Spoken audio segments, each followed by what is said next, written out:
Hello friends, कैसे हैं आप सब।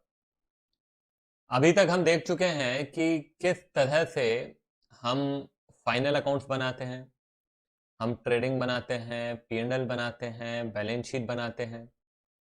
बेसिक कंसेप्ट आपको बिल्कुल क्लियर हो गया है, हमने उससे रिलेटेड क्वेश्चंस भी किए हैं। अब हम देखेंगे कि किस प्रकार से इन फाइनल अकाउंट्स के अंदर हम एडजस्टमेंट का ट्रीटमेंट करते हैं। अभी तक जो भी क्वेश्चंस हमने देखे थे वो विदाउट एडजस्टमेंट देखे थे।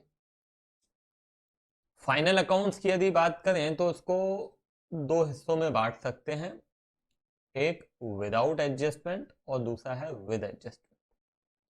तो हमने जो कुछ भी अभी तक कवर किया है वो विदाउट एडजस्टमेंट था। अब यहां से हम शुरू करने वाले हैं विद एडजस्टमेंट। तो उनका ट्रीटमेंट किस तरह से किया जाएगा वो तो हम देखेंगे, डेफिनेटली देखेंगे। मगर वहां तक पहुंचने से पहले एक बात हम ये देखेंगे कि ये एडजस्टमेंट्स किसको कहते हैं। तो बड़े सिंपल से मैं आपको कुछ एग्जांपल्स दूंगा जिससे आपको क्लियर हो जाएगा कि एडजस्टमेंट्स किसको कहते हैं। फाइनल अकाउंट्स हम किस में से बनाते हैं, आपको ध्यान होगा, हम बनाते हैं ट्रायल बैलेंस से।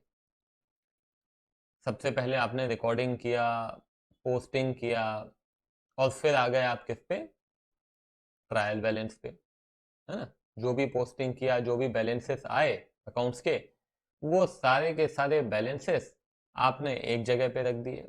उसमें से कुछ डेबिट हैं, कुछ क्रेडिट हैं, और इस तरह से हमने हमारा ट्रायल बैलेंस बना लिया। और इसी की मदद से फिर फाइनली हम ट्रेडिंग पी&एल और बैलेंस शीट बनाते हैं। अब मान लीजिए कि आपने ट्रायल बैलेंस बनाया, ठीक है। ट्रायल बैलेंस बनाने के बाद आपको आपका ट्रायल बैलेंस बन के तैयार हो गया। अब आपको याद आता है कि अरे, ये जो मेरी शॉप पे जो फर्नीचर है उस पे मैंने डेप्रिसिएशन तो चार्ज ही नहीं किया। उस पे भी तो डेप्रिसिएशन चार्ज करना पड़ेगा ना, वो भी आपका एक एक्सपेंस है, भले ही नॉन कैश एक्सपेंस है। अब क्या करें, आपका ट्रायल बैलेंस भी बन के तैयार हो गया है। तो क्या अब हम फिर से उसको अलग से रिकॉर्ड करें, उसको अलग से पोस्ट करें, फिर अलग से ट्रायल बैलेंस में लिखेंगे? तो ये तो बड़ा, पूरे अकाउंट जगह जगह आपको कट करने पड़ेंगे। हाँ, ऐसा नहीं होता है।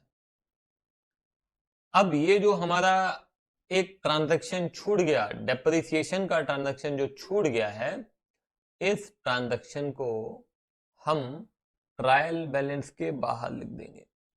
डेप्रिसिएशन ऑन फर्नीचर, जितना भी परसेंट आपको डेप्रिसिएशन चार्ज करना है वो लिख दिया। ये जो डेप्रिसिएशन ऑन फर्नीचर आपने लिखा outside trial balance, this is what we call adjustment. ये मैंने केवल और केवल एक प्रकार का आपको एग्जाम्पल दिया। बहुत सारी चीजें हम अकाउंटिंग करते वक्त छोड़ सकते हैं, भूल सकते हैं, बाद में ध्यान आता है ट्रायल बैलेंस बनाने के बाद। फॉर एग्जाम्पल, आपका एक एम्प्लॉय है, ठीक है। उसको 12 महीने की सैलरी आपको देनी थी, आपने उसको अभी तक केवल 11 महीने की सैलरी दी है, 1 महीने की देना बाकी है। आपने जब 11 महीने की सैलरी दी तो वो तो रिकॉर्ड कर दी, जो 1 महीने की अभी तक दी नहीं है तो वो रिकॉर्ड ही नहीं की।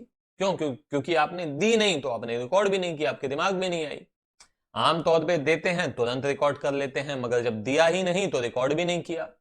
ट्रायल बैलेंस बनाने के बाद हमको याद आया कि अरे यार, ये 1 महीने की सैलरी तो देना बाकी थी। और अकाउंटिंग के प्रिंसिपल्स ये कहते हैं कि आपका जो भी एक्सपेंस इस साल का है वो आपको रिकॉर्ड करना है, भले ही आपने पे किया हो या नहीं किया हो।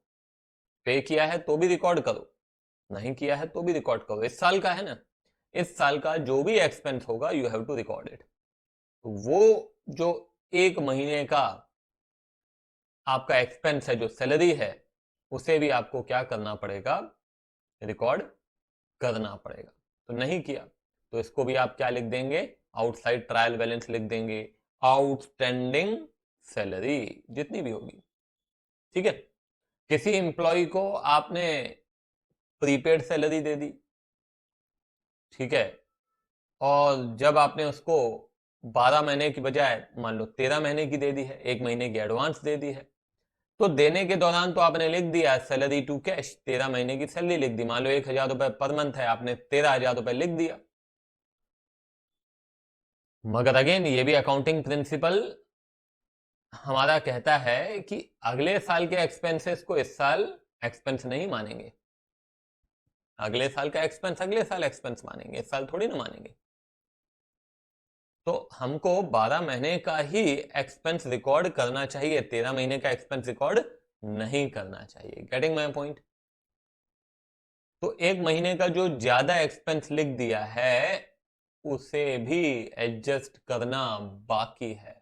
तो जिसे भी एडजस्ट करना बाकी है, जिसका ट्रीटमेंट करना बाकी है, जिसका एडजस्टमेंट करना बाकी है, उसे ही हम क्या कहते हैं, एडजस्टमेंट कहते हैं। और उसे हम कहां लिखेंगे, ट्रायल बैलेंस के बाहर।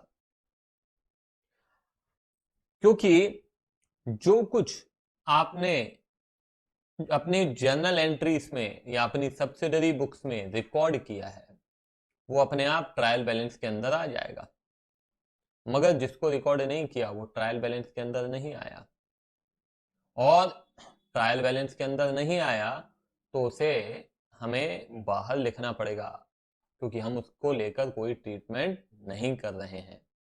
और फिर उसका ट्रीटमेंट अलग तरीके से होगा, क्यों, क्योंकि उसको लेकर रिकॉर्डिंग नहीं हुई है। एग्जाम्पल दे रहा हूं, ध्यान से सुनिएगा। अभी अभी केवल सुनिए और अच्छे से समझिए जो मैं कहना चाह रहा हूं। मैंने कहा कि जैसे डेप्रिसिएशन था फर्नीचर पे, आपने करना था मगर आप भूल गए, तो यदि आप डेप्रिसिएशन करते तो आप क्या करते, आपका 10,000 का फर्नीचर था, 10% उस पर डेप्रिसिएशन चार्ज करना था, तो आप उसकी एंट्री पास करते कि नहीं करते, depreciation account debited to furniture, ये करते कि नहीं करते। कितना, 10,000 का फर्नीचर था, 10% आपको डेप्रिसिएशन चार्ज करना था, 1,000 हो गया। तो ये 1,000 रुपए का जो एक्सपेंस है ये आपने रिकॉर्ड नहीं किया। और तो और जो आपका फर्नीचर है, जो आपके ट्रायल बैलेंस में अभी भी 10,000 रुपए लिखा हुआ है, वो 10,000 भी नहीं होना चाहिए। क्यों, क्योंकि उसमें से भी तो 1,000 रुपए आपने माइनस करना था। माइनस अपने आप होना था। कैसे होना था, जब आप लिखते हो डेप्रिसिएशन टू फर्नीचर, तो फर्नीचर को आप क्रेडिट करते हैं, फर्नीचर क्रेडिट हुआ मतलब फर्नीचर कम हुआ, 1,000 से फर्नीचर कम हुआ, 10,000 का था, 1,000 से कम हो गया, तो कितना हो गया, 9,000 हो गया कि नहीं। तो ट्रायल बैलेंस में आपका जो फर्नीचर है वो 9,000 रुपए दिखना चाहिए, मगर चूंकि आपने कोई डेप्रिसिएशन चार्ज नहीं किया है तो वो अभी भी 10,000 रुपए दिख रहा होगा। और तो और आपने डेप्रिसिएशन को भी रिकॉर्ड नहीं किया, तो वो भी आपके ट्रायल बैलेंस में नहीं दिख रहा होगा, या कम दिख रहा होगा। हो सकता है दूसरे किसी एसेट पे चार्ज किया, इस एसेट पे नहीं किया, तो या तो डेप्रिसिएशन होगा नहीं, और होगा भी तो कम होगा। तो डेप्रिसिएशन भी नहीं दिख रहा है और फर्नीचर भी आपका ज्यादा दिख रहा है, तो ये दो जगह पे आपको क्या करना पड़ेगा, ट्रीटमेंट करना पड़ेगा। तो ये मैंने आपको पहले भी कहा है कि जो कुछ ट्रायल बैलेंस के अंदर है वो एक ही जगह जाता है, मगर जो कुछ ट्रायल बैलेंस के बाहर है वो एक से ज्यादा जगह पे जाएगा, एक जगह नहीं जाएगा। क्यों, क्योंकि आप जब एंट्री करते हो तो उसके दो साइड होते हैं ना भाई, डेबिट भी होगा क्रेडिट भी होगा। Depreciation account debit to furniture, तो डेप्रीसिएशन को भी डेबिट करना जरूरी है, फर्नीचर को क्रेडिट करना जरूरी है, ये दोनों चीजें करना जरूरी थी जो कि नहीं हुई हैं, तो ये करनी तो पड़ेंगी। भले ही आप उसको ट्रायल बैलेंस से पहले करें चाहे ट्रायल बैलेंस के बाद करें, करना जरूरी है। आप भूल गए कोई बात नहीं है, मगर हम करेंगे, बाद में करेंगे। तो ये जो डेप्रिसिएशन रिकॉर्ड नहीं हुआ ये हम रिकॉर्ड करेंगे, जो फर्नीचर कम नहीं हुआ वो करेंगे, मगर कहां करेंगे, ट्रेडिंग, P&L, बैलेंस शीट, इनमें ही करेंगे। डेप्रिसिएशन कहां रिकॉर्ड होता है, P&L में रिकॉर्ड होता है, तो P&L में डेफिनेटली रिकॉर्ड करेंगे। फर्नीचर कहाँ लिखा जाता है? बैलेंस शीट में लिखा जाता है। तो बैलेंस शीट में से हम फर्नीचर में से वो अमाउंट घटाएंगे। इस प्रकार से आपको ये एडजस्टमेंट्स का ट्रीटमेंट करना पड़ेगा। आई बात समझ में? तो एडजस्टमेंट आपको मेरे ख्याल से समझ में आ गया होगा। ऐसे ट्रांजैक्शंस जिनको हम ट्रायल बैलेंस बनाने से पहले रिकॉर्ड करना भूल गए हैं, उनको हम ट्रायल बैलेंस बनाने के बाद उसके बाहर हम उनको लिखते हैं। क्वेश्चन में आमतौर पे दिया रहेगा, फिर उनका एडजस्टमेंट आपको करते आना चाहिए। तो रटना नहीं है किसी भी कंसेप्ट को। सारे के सारे जो भी कंसेप्ट हैं, जो भी एडजस्टमेंट हम यहाँ पे देखेंगे, उनको बकायदा आपको अच्छे से समझते हुए ही आगे बढ़ना है। ठीक है, तो चलो, तो एक एक करके मैं आपको सारे एडजस्टमेंट्स बताऊंगा। एक एडजस्टमेंट्स आप ऑलरेडी जो है वो सीख चुके हैं, मालूम है कौन सा है? आप सीख चुके हैं closing stock. Closing stock trial balance के बाहर दिया रहता है अक्सर, और जब बाहर दिया रहता है तो उसका ट्रीटमेंट भी आप दो जगह पे करते हैं। एक आप उसको ट्रेडिंग में लेके जाते हैं, दूसरा आप उसको बैलेंस शीट में लेके जाते हैं। तो क्यों? क्योंकि उसको लेकर कोई एंट्री पास नहीं हुई है। और जब हम एंट्री पास कर लेते हैं, किसके साथ एडजस्ट करते हैं ये मैं आपको बता चुका हूं, एडजस्टेड परचेज के साथ एडजस्ट करते हैं। याद होगा बहुत अच्छे से आपको, एडजस्टेड परचेज के साथ क्लोजिंग स्टॉक क्या हो जाता है? एडजस्ट हो जाता है। और जब एडजस्ट हो जाता है तो उसको ट्रेडिंग में लिखने की जरूरत नहीं पड़ती है, केवल और केवल एक ही जगह जाता है, बैलेंस शीट। तो ट्रायल बैलेंस के अंदर यदि क्लोजिंग स्टॉक दिया है तो एक ही जगह जाएगा, किधर जाएगा? बैलेंस शीट में जाएगा। तो ये ट्रायल बैलेंस के अंदर आया तो कैसे आया? कहीं ना कहीं उसकी रिकॉर्डिंग हुई होगी, कहीं ना कहीं उसका ऑलरेडी एडजस्टमेंट हो चुका है, तो दोबारा करने की आवश्यकता नहीं है। ठीक है, तो चलो एक काम करते हैं, मैं आपको सारे एडजस्टमेंट धीरे धीरे डिटेल में एक्सप्लेन करूंगा। आप बस पूरा ध्यान सबसे पहले समझने पे लगाएंगे। हाँ, उसके बाद आप उसको भले ही नोट डाउन करें, भले क्या करना ही है। सबसे पहला closing stock, you know very well about closing stock, है ना? यदि ये आपके ट्रायल बैलेंस के बाहर दिया है तो दो जगह जाएगा, ट्रेडिंग में और बैलेंस शीट में, इसमें कोई कंफ्यूजन नहीं है। तो हम अलग अलग प्रकार के ऐसे एडजस्टमेंट देखेंगे कि ट्रायल बैलेंस के बाहर यदि ये दिया होगा तो क्या करना है। रटना नहीं है, समझना है। ये हालांकि आपको बहुत अच्छे से ऑलरेडी मालूम था। क्या करना है? यहाँ पे ट्रेडिंग अकाउंट में क्रेडिट साइड में आ जाएगा और बैलेंस शीट में एसेट साइड में आ जाएगा। And if it is already given in the trial balance, then what we have to do? It will appear only and only in the balance sheet. तो ये आप इसको नोट डाउन करें।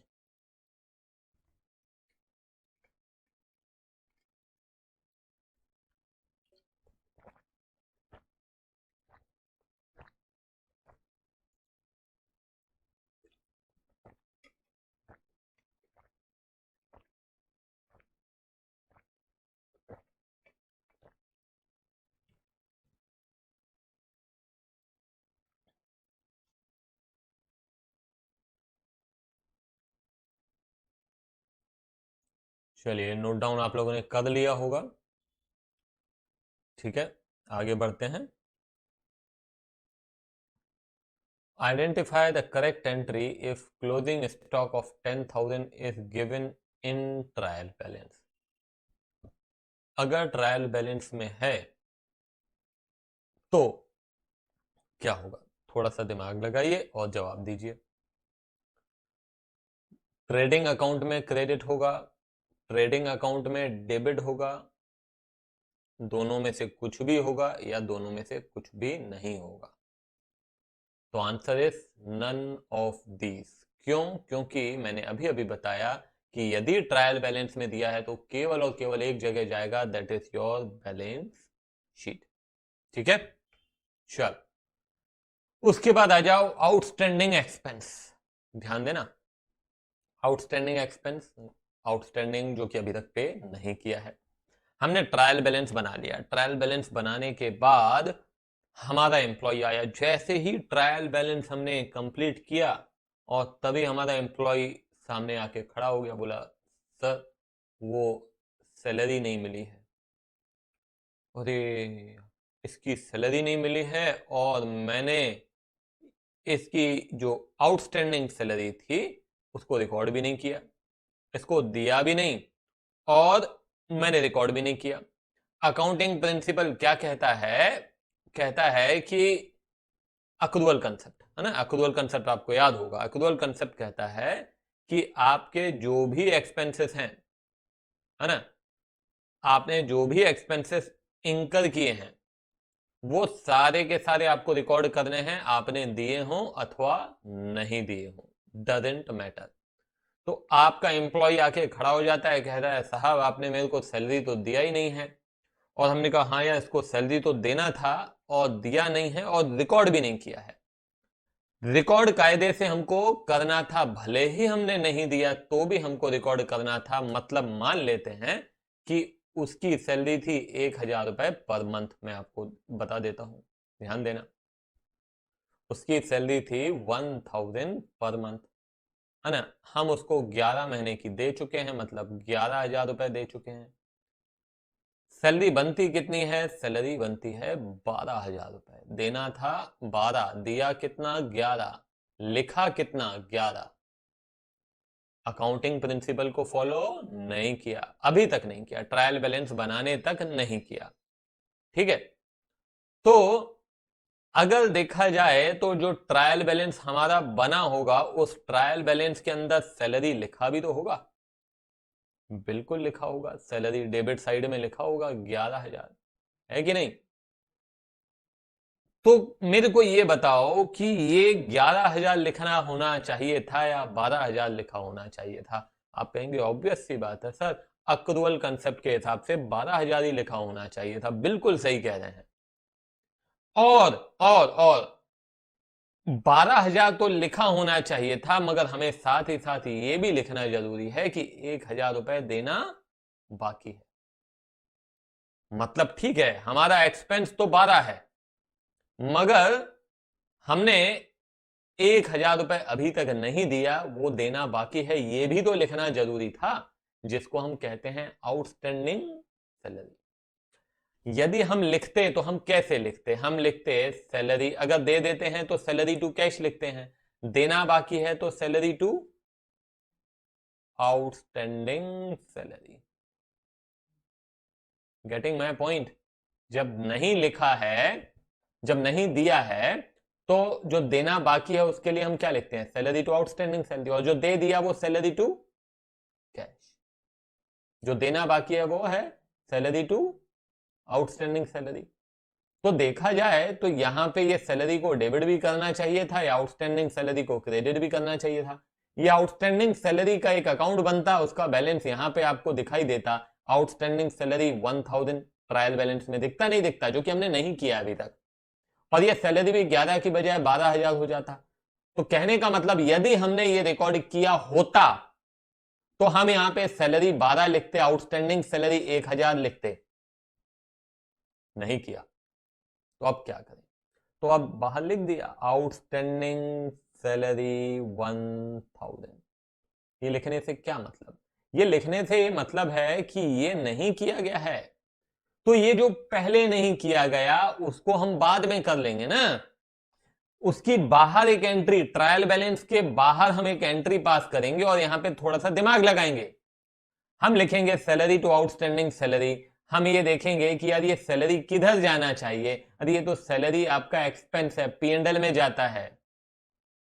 तो जब हमारा पी&एल अकाउंट बनेगा, ये हमारा पी&एल अकाउंट बना, इस पी&एल अकाउंट में हमने ये सैलरी लिखा, इस सैलरी में ये 11,000 लिखा।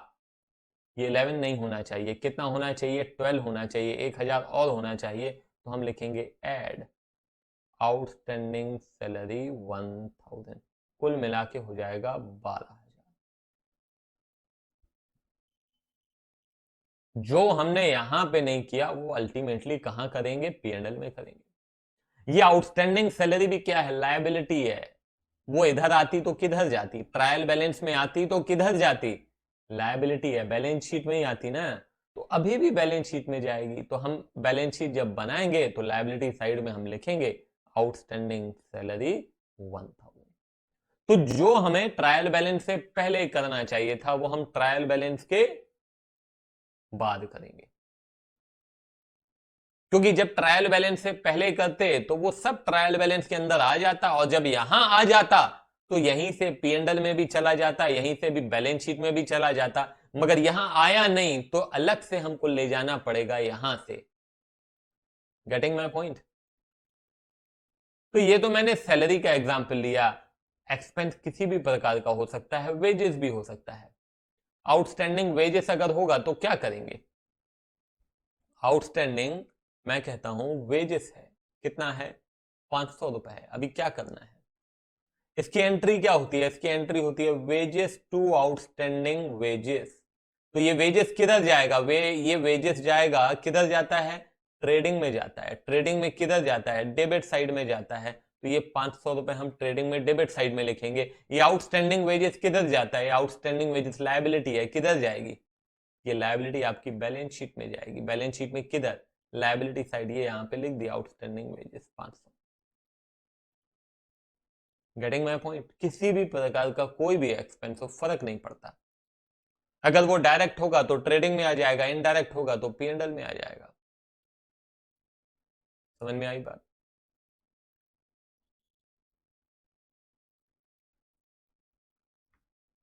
तो यहां पे लिखिए आउटस्टैंडिंग एक्सपेंस अगर दिया होगा एडजस्टमेंट में, एडेड इन P&L और ट्रेडिंग इन कंसर्न्ड एक्सपेंस, जो भी एक्सपेंस होगा। हमने यहाँ पे वेजेस देखा, सैलरी देखा, और भी कोई भी एक्सपेंस हो, उसी में क्या हो जाएगा? वो ऐड हो जाएगा। वो अगर P&L का होगा तो P&L में ऐड हो जाएगा, ट्रेडिंग होगा तो ट्रेडिंग में हो जाएगा। उसके बाद बैलेंस शीट में लायबिलिटी साइड में होगा। ठीक है? और यही आउटस्टैंडिंग सैलरी या वो वट एवर अगर आपको ट्रायल बैलेंस में दिख जाता है तो क्या करेंगे? थोड़ा दिमाग लगाइए। यदि ट्रायल बैलेंस में दिख जाता है तो क्या करेंगे? यदि ट्रायल बैलेंस में आया कैसे? ट्रायल बैलेंस में आया होगा तो बकायदा उसकी एंट्री पास हुई होगी, सैलरी टू आउटस्टैंडिंग सैलरी ऐसे एंट्री पास हुई होगी, और सैलरी में ऑलरेडी 11 नहीं लिखा होगा, 12 ही लिखा होगा। हाँ, आउटस्टैंडिंग सैलरी आपका लिखा होगा, तो उसको कहां लेके जाओगे? उसको सीधी सी बात है बैलेंस शीट में लेके जाएंगे। कुछ भी करने की जरूरत नहीं है। सीधी सी बात है कि आउटस्टैंडिंग एक्सपेंस यदि कोई भी दिया होगा तो वो हमारी लायबिलिटी, और लायबिलिटी किधर जाएगी? बैलेंस शीट में जाएगी, एक ही जगह जाएगी, क्योंकि दूसरी जगह वो अपने आप एडजस्ट हो गया होगा उस एक्सपेंस के साथ। सैलरी है तो सैलरी के साथ ऑलरेडी सैलरी बढ़ गई होगी ट्रायल बैलेंस के अंदर ही। वेजेस होगा तो वेजेस में बढ़ गया होगा, इंटरेस्ट होगा तो इंटरेस्ट में बढ़ गया होगा, कोई भी होगा एक्सपेंस वो बढ़ चुका होगा। हमको कुछ करने की जरूरत नहीं है। हमको तो केवल और केवल उस पर्टिकुलर आउटस्टैंडिंग एक्सपेंस को लेके जाना है बैलेंस शीट में। That's all. ठीक है? तो outstanding expense appearing in the trial balance will appear only in the liability side of balance sheet. Clear है ये बात?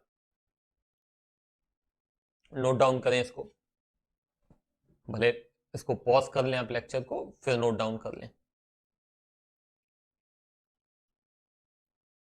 चलो देखो यहां पे, rent due for the year is 12,000 but rent paid during the year is 11,000, what will be the journal entry? आपने 11,000 पे किया है, तो 11,000 तो जो पे किया है वो तो आप रिकॉर्ड कर चुके हैं। 1,000 रुपए जो पे नहीं किया है उसको कैसे रिकॉर्ड करेंगे? तो उसको हम रिकॉर्ड करेंगे rent account debited to outstanding rent. दे दिया तो रेंट टू कैश, नहीं दिया तो रेंट टू आउटस्टैंडिंग रेंट। कितना? 1,000। ठीक है? ये एंट्री आपकी चाहे ट्रायल बैलेंस से पहले हो चाहे बाद में हो, फर्क नहीं पड़ता, एंट्री तो यही रहेगी। ठीक है ना? अब मैं बोलूं कि इसका बताओ कहां, अगर ये दिया हुआ है आपको, बाहर दिया हुआ है कि आउटस्टैंडिंग रेंट 1,000, तो आप उसको कहां लेके जाएंगे? ये रेंट जो है ये चला जाएगा P&L में, रेंट के साथ क्या हो जाएगा? ऐड हो जाएगा। और ये जो आउटस्टैंडिंग रेंट है ये किधर जाएगा? बैलेंस शीट में, लायबिलिटी साइड। है कि नहीं? चलो अब आते हैं प्रीपेड एक्सपेंस। अब ये प्रीपेड एक्सपेंस में देखते हैं क्या होगा।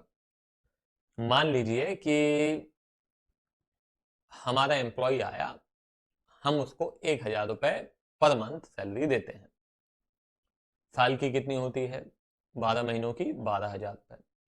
वो आया, बोला सर 3,000 रुपए एडवांस दे दो, 3 महीने की सैलरी एडवांस दे दो। हमने कहा ठीक है भाई ले लो। हमने क्या किया, सैलरी टू कैश, हमने 12,000 की बजाय 15,000 लिख दिया। उस वक्त हम होश में न थे, हमने लिख दिया भाई 15,000 रुपए।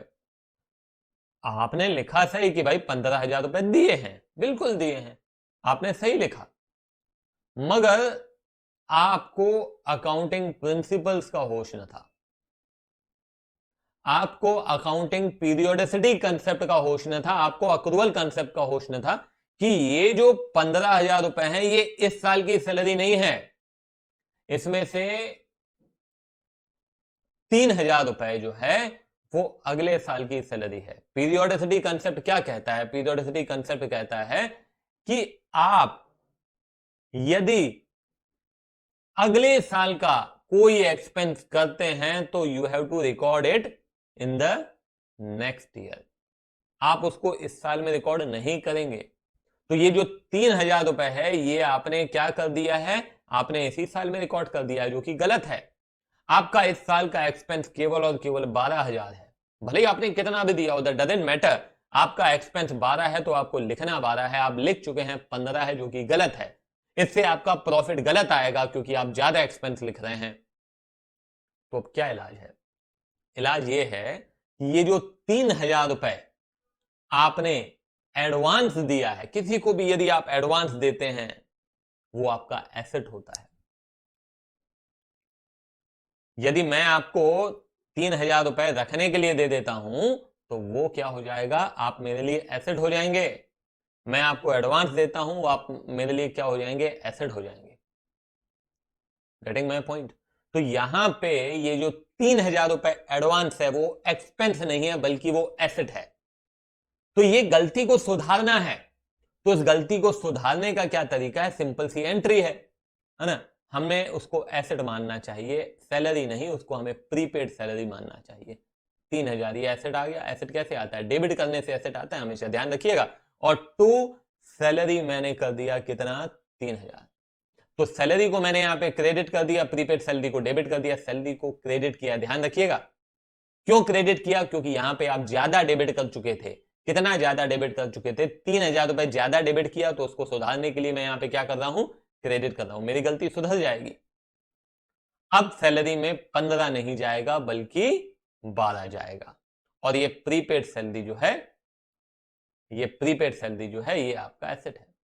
तो ये एंट्री आपको करना जरूरी है, चाहे आप पहले करें चाहे बाद में करें, ये एंट्री करने के बाद ये एंट्री होना जरूरी है, चाहे वो ट्रायल बैलेंस बनाने से पहले करें चाहे वो बाद में करें।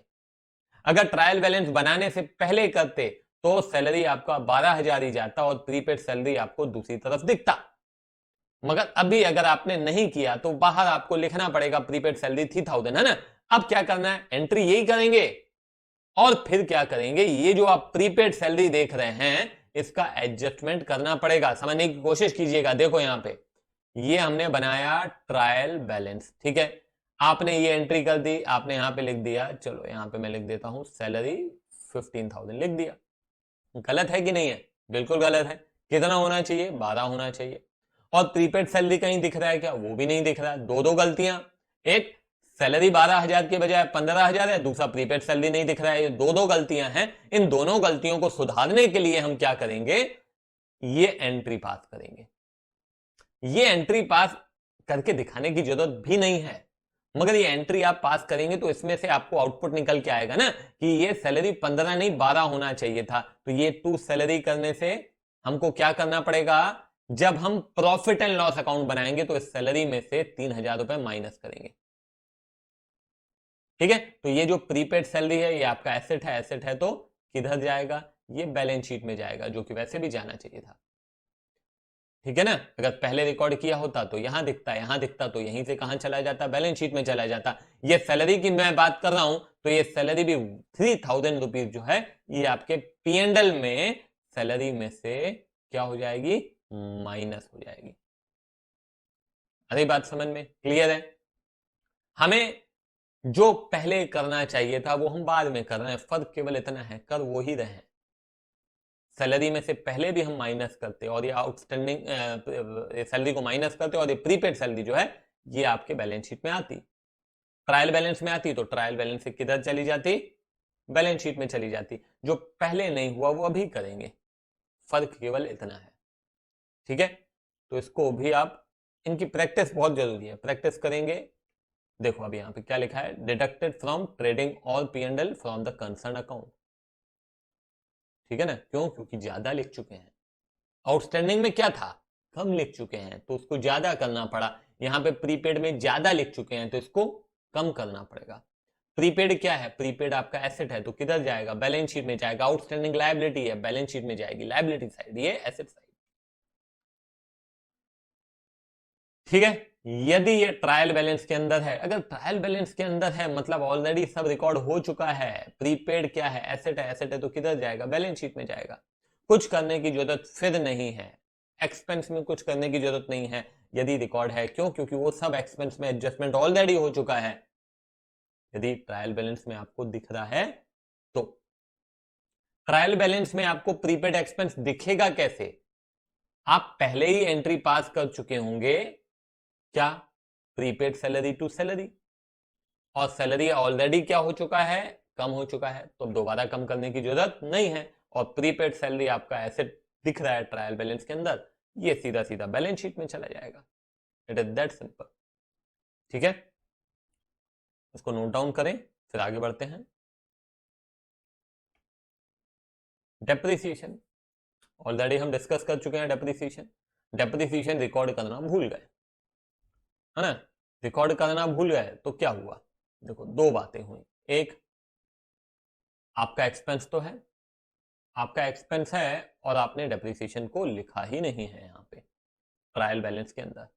और दूसरा, आपका फर्नीचर, यहीं पे लिख देता हूं मैं, फर्नीचर जो है वो 10,000 रुपए है, जबकि वो होना चाहिए 9,000, इसमें से 1,000 रुपए डेप्रिसिएशन आपको घटाना था। तो वैसे क्या होता, यदि आपने पहले ही अगर कर लिया होता तो कैसा होता, ये मैं बिफोर की बात कर रहा हूं। देखो आप, अगर आपने पहले ही कर लिया होता तो यहाँ पे डेप्रिसिएशन 1,000 दिखता और फर्नीचर आपको 9,000 दिखता। मगर अभी आफ्टर के केस में अगर अभी तक नहीं किया है हमने, तो फर्नीचर कितना दिख रहा है, 10,000। अगर ये हमने पहले ही एडजस्टमेंट कर दिया होता तो डेप्रिसिएशन 1,000 दिखता, फर्नीचर 9,000 दिखता। मगर अभी क्या दिख रहा है, अभी यदि हमने डेप्रिसिएशन करना भूल गए हैं, भूल गए हैं, तो अभी क्या है, फर्नीचर आपको पूरा का पूरा 10,000 ही दिखेगा। इससे फर्क क्या पड़ेगा, फर्क ये पड़ेगा कि आपने एक एक्सपेंस को रिकॉर्ड नहीं किया है। और तो और फर्नीचर भी आपका बैलेंस शीट के अंदर गलत आएगा, 9,000 आना चाहिए, वो 10,000 दिखेगा। तो ये गलती सुधारनी पड़ेगी कि नहीं, बिल्कुल सुधारनी पड़ेगी। तो कैसे सुधारेंगे, सुधार दो भाई। डेप्रिसिएशन किधर जाता है, P&L में जाता है, लिख देंगे P&L में डेबिट साइड। फर्नीचर में से 1,000 रुपए घटाना था, घटा देंगे, दोनों चीजें कर देंगे। समझ में आ रही बात, जो पहले नहीं किया वो अभी करेंगे। ये पहले भी तो यही किया ना, ये P&L में, ये बैलेंस शीट में। जो पहले होना था वो आप कर देंगे, कोई दिक्कत नहीं है। ठीक है, कंसेप्ट क्लियर होना चाहिए, रटना नहीं है। हर एक कंसेप्ट आपको बिल्कुल क्लियरली समझ में आना चाहिए कि जो कुछ कर रहे हैं वो क्यों कर रहे हैं। केवल करना नहीं है, वो जो एंट्री हम पास कर रहे हैं, जो एडजस्टमेंट कर रहे हैं, जो ट्रीटमेंट कर रहे हैं, उसके पीछे क्या कारण है उसे भी जानना जरूरी है, तभी अकाउंटिंग सीखेंगे। नहीं तो फिर तो केवल रट रहे हैं हम। Treated as an expense in P&L account and will be deducted from asset of balance sheet. Depreciation यदि ट्रायल बैलेंस में है मतलब सब कुछ ऑलरेडी किया जा चुका है, अब फर्नीचर में से तो ऑलरेडी घट चुका है, कुछ करने की जरूरत नहीं है, सीधे सीधे उसको डेप्रिसिएशन को P&L में ट्रांसफर कर दो। It is that simple. ठीक है, इसको भी नोट डाउन करें आप।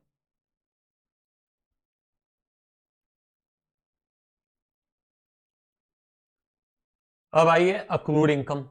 अक्रूड इनकम मतलब income earned but not received. Earn तो कर लिया, कमा लिया, मगर देखो फॉर एग्जांपल हमने एक फिक्स डिपॉजिट किया, ठीक है, फिक्स डिपॉजिट हमने किया 3 साल के लिए, ठीक है, और कितने का फिक्स डिपॉजिट किया, मान लो 1 लाख रुपए का फिक्स डिपॉजिट किया, इसमें हमको 12,000 रुपए साल का इंटरेस्ट मिलना है। 12,000 1 साल, 12,000 2 साल, 12,000 3 साल, है ना, टू कीप इट सिंपल।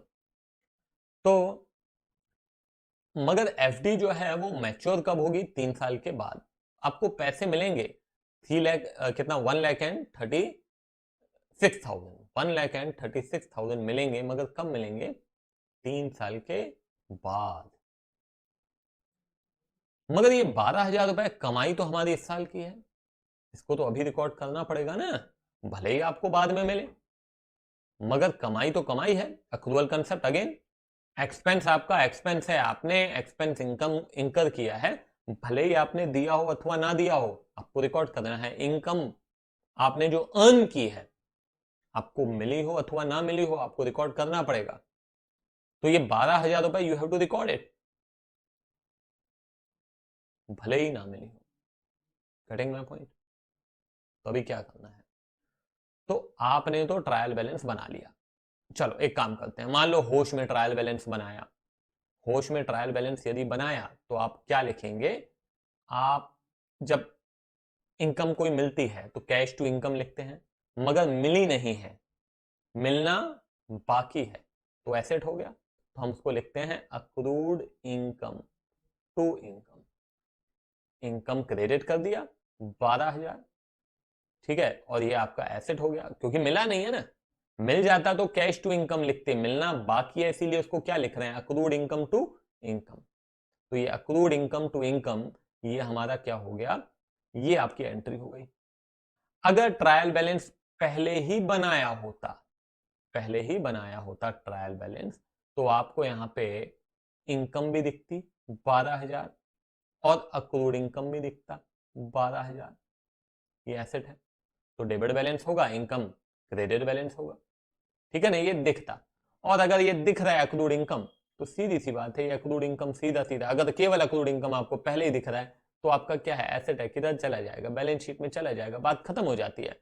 मगर मगर मगर ये हुआ नहीं, आपने ट्रायल बैलेंस बनाया, तो ट्रायल बैलेंस में ना तो अक्रूड इनकम था ना तो इनकम था, तो आप क्या करेंगे, तो बस एंट्री यही पास करो, ये इनकम किधर जानी चाहिए, पीएनएल में, और ये किधर जाना चाहिए, ये बैलेंस शीट में।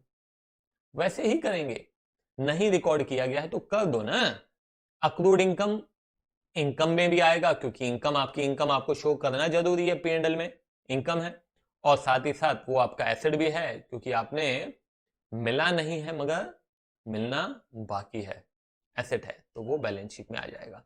तो ये दोनों बातें आपको समझ में आनी चाहिए। आई बात समझ में, चाहे ये पहले करते तो भी आप इनकम किधर लेके जाते, ये पीएनएल में लेके जाते, ये बैलेंस शीट में लेके जाते पहले भी, और अगर पहले नहीं किया तो बाद में भी वैसे ही करेंगे, मगर करना वही है, फर्क नहीं पड़ता कि आप उसको पहले करें चाहे बाद में करें, आपका रिजल्ट, आपका जो आउटपुट है वो सेम आना चाहिए, आपकी बैलेंस शीट सेम होनी चाहिए, आपका जीपी सेम होना चाहिए, आपका एनपी सेम होना चाहिए, चाहे आपने उसको पहले रिकॉर्ड किया हो चाहे आपने बाद में रिकॉर्ड किया हो। Getting my point. तो ट्रीटमेंट सेम है, तो यहां पे हम क्या करेंगे, treated as income in PNL account and will appear in the asset of balance sheet. accrued income appearing in the trial balance, it will appear in the asset side of balance sheet। इसको भी आप भले lecture को pause करें, note down करें, ठीक है, सारे जितने भी एडजस्टमेंट हमने देखे हैं, है ना, उनके बारे में आराम से एक बार खुद से दिमाग लगाइए कि ये किधर जाएगा, डेप्रिसिएशन का अगर एक एडजस्टमेंट है तो उसका कहाँ कहाँ ट्रीटमेंट होगा, पीएनएल में होगा, ट्रेडिंग में होगा, बैलेंस शीट में होगा, डेबिट साइड में होगा, क्रेडिट साइड में होगा, एसेट साइड में होगा, लायबिलिटी साइड में होगा, ये सारा दिमाग आप लगाइए, ठीक है। चलो तो एक क्वेश्चन चलो देख लो, prepaid wages 2500 appear in as trial balance, this will appear in, अगर प्रीपेड वेजेस 2500 दिया हुआ है ट्रायल बैलेंस के अंदर तो किधर जाएगा, ट्रायल बैलेंस के अंदर दिया तो केवल और केवल एक जगह जाएगा, दैट इज एसेट, एसेट किधर, बैलेंस शीट में, बात खत्म, ठीक है। आउटस्टैंडिंग सैलरी ट्रायल बैलेंस के अंदर दिया, अंदर दिया तो एक ही जगह जाएगा, किधर जाएगा, बैलेंस शीट में, लायबिलिटी साइड। बाहर दिया होता तो अलग बात है। Income tax paid by mister A, the accounting treatment will be, mister A ने इनकम टैक्स पे किया, इनकम टैक्स पर्सनल एक्सपेंस होता है, कैपिटल में से माइनस करते हैं, ध्यान रखिएगा। तो to be deducted from capital, ये छोटे छोटे चीजें हैं, कंसेप्ट हैं। Return inverse will shown as a deduction from, return inverse किस में से घटाते हैं, सेल्स में से कि परचेस में से, ध्यान है, रिटर्न इनवर्स मतलब सेल्स रिटर्न, सेल्स रिटर्न मतलब सेल्स में से घटाएंगे, ठीक है। तो चलो यहीं पे इस लेक्चर को खत्म करता हूं। आप एक बार इन एडजस्टमेंट्स को अच्छे से समझने की कोशिश करें। आपके पास लेक्चर है, आप चाहें तो उसको दोबारा देख सकते हैं, है ना, मगर इन सब को बहुत अच्छे से समझें और फिर धीरे धीरे ये कंसेप्ट आपके और ज्यादा स्ट्रांग होते जाएंगे जब हम क्वेश्चंस पे आएंगे, ठीक है। तो चलो फिलहाल यहीं पे खत्म करते हैं, मिलते हैं अगले लेक्चर में, बाय बाय।